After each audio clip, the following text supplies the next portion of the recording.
Hello guys, good morning. Andito po tayo ngayon sa Imus, Cavite. Dadalawin ko po yung aking tatay kasi nire-request niya po na makita niya po ako ngayon. Almost 1 year na din kami hindi nakikita ng personal at saka na-stroke po siya last 2 weeks. Kaya dadalawin ko po siya. May pasalubong pa ako.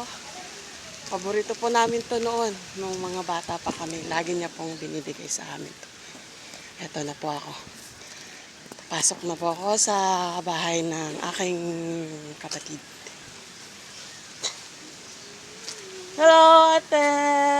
Hello, Ashing! Ayan, ng ate kong may tindahan. Nag-commute ka lang? Yeah. Pasok na po ako. Ay, tay!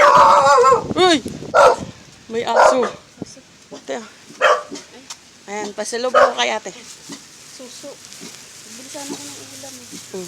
Bago ko mag-abad. Ano to? Suso nga ni. Ayan, ayan na po ang aking tatay. Tay, bless po.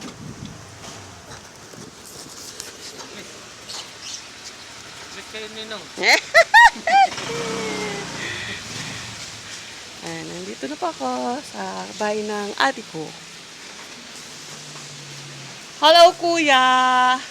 Ayan po ang aking tatay.